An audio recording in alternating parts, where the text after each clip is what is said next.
Special counsel Jack Smith's team acknowledged key evidence in Trump's classified documents case was altered or manipulated since FBI seizure. Legal analysts argue this discrepancy with previous court statements is a serious issue that could undermine the prosecution. Trump impeachment whistleblower Eric Ciaramella had close ties to Biden's Ukraine policy as a White House advisor.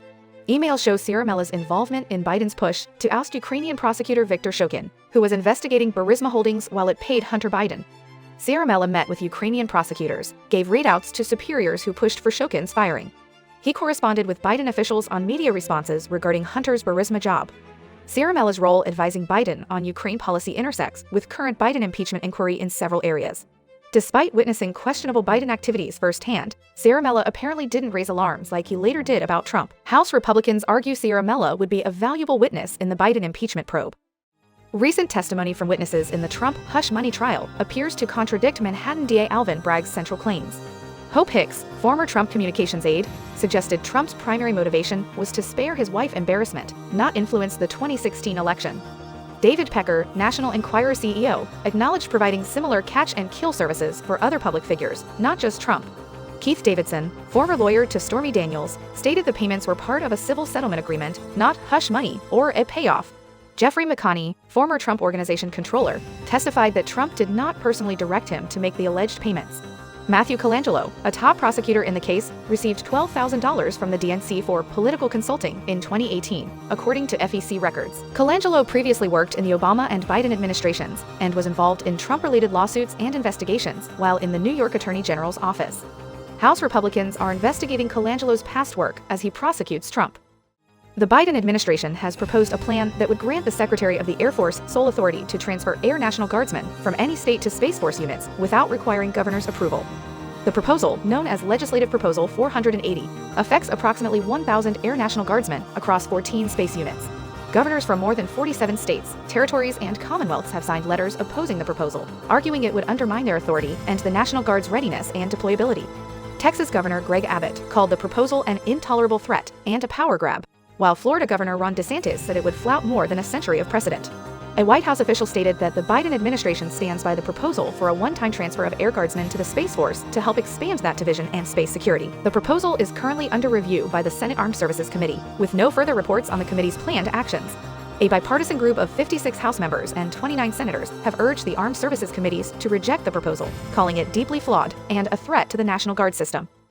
In a new court filing, special counsel Jack Smith's team admitted that the FBI altered or manipulated the order of documents seized from Donald Trump's Mar-a-Lago residence during the August 2022 raid. The admission reveals that FBI agents used classified cover sheets as placeholders and props, paper-clipping them to documents and staging a photograph that was later released to the public. The FBI's actions raise questions about whether the agents had the proper security clearance, expertise, and authority to determine the classification levels of the documents on site during the raid. Additionally, the location of at least one cover sheet in the physical box did not match the FBI's accounting, calling into question whether the contents of the boxes remain the same as when they were seized. This admission contradicts previous statements made by Smith's team, who claimed the evidence was in its original condition. Defense attorneys claim that some placeholders do not match the relevant documents. House Judiciary Committee Chair Jim Jordan is investigating the alleged tampering, which he believes amounts to witness tampering and reflects serious ethical lapses in Smith's prosecution. U.S. District Judge Aileen M. Cannon has indefinitely postponed Trump's classified documents trial due to unresolved legal issues and deadlines involving the use of classified evidence. Senate Intelligence Committee Chairman Mark Warner revealed that agencies in the Biden administration, including the FBI and CISA, have resumed perceived disinformation censorship collaboration with social media companies ahead of the 2024 election. The FBI confirmed that they are sharing specific foreign threat information with social media companies when appropriate and rigorously consistent with the law. Warner warned of potential AI-driven tools that threaten election officials and called on the Biden administration to take strong action against foreign interference in the 2024 election. CISA stated that Director Jen Easterly will participate in an election security hearing in the coming weeks. Critics argue that this collaboration constitutes government overreach and a violation of the First Amendment. House Republicans released an interim report in November revealing the extent of CISA's censorship enterprise, which included colluding with Stanford University to pressure big tech companies into censoring alleged disinformation during the 2020 election. The report also documented how the Election Integrity Partnership, created at the request of CISA, attempted to censor true information, jokes and satire, and political opinions, targeting prominent figures like Molly Hemingway and Sean Davis. In response to U.S. President Joe Biden's warning that arms shipments would be frozen if Israel launched a planned offensive in Rafah, Prime Minister Benjamin Netanyahu said, "If we need to stand alone, we will stand alone, and if necessary, we will fight with our fingernails." Biden stated, "I've made it clear to Bibi and the War Cabinet they're not going to get our support if they go into these population centers. Biden also stated that if they, Israel, go into Rafah, I'm not supplying the weapons. The U.S. decision to withhold arms marks the first time in over 40 years that the U.S. has taken such action against Israel.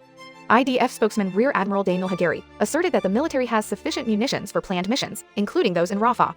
Hostage truce talks in Cairo have broken up, with Israeli and Hamas delegations leaving the negotiations. National Security Council spokesperson John Kirby rejected claims that Biden's threat had emboldened Hamas to reject compromises, saying any kind of major Rafah ground operation would actually strengthen Hamas's hands at the negotiating table, not Israel's. That's our view. John Kirby stated that the U.S. will work with Israel on alternative approaches to defeat Hamas, such as bolstering the Egypt-Gaza border. In a 17-minute CNN interview with Aaron Burnett, President Joe Biden made several statements that critics are calling nearly a lie a minute. Some highlights are as follows. Biden's claim, I've created over 15 million jobs since I've been president. Critics claim that people simply return to work after the introduction of COVID-19 vaccines, rather than jobs directly created by Biden's policies. Biden's claim, we have 1,000 billionaires in America. Know what their average federal tax is? 8.3%. Critics claim the top 0.1% of earners, with more than 4.4 million in expanded cash income, pay an average rate of 25.1% in federal income and payroll taxes. Biden's claim, inflation was 9% when I came to office. Critics claim, according to the Federal Reserve Bank of St. Louis, inflation was 1.4% in January 2021 when Biden took office, and reached 9% about a year and a half into his presidency. Biden's claim, civilians have been killed in Gaza as a consequence of those bombs, and other ways in which they go after population centers. Critics claim, Israel has warned civilians in Gaza to move to safe zones, and does not deliberately target population centers. Hamas, however, embeds itself among the civilian population, creating bases inside hospitals and digging tunnels under residential apartments. Additional facts in the description.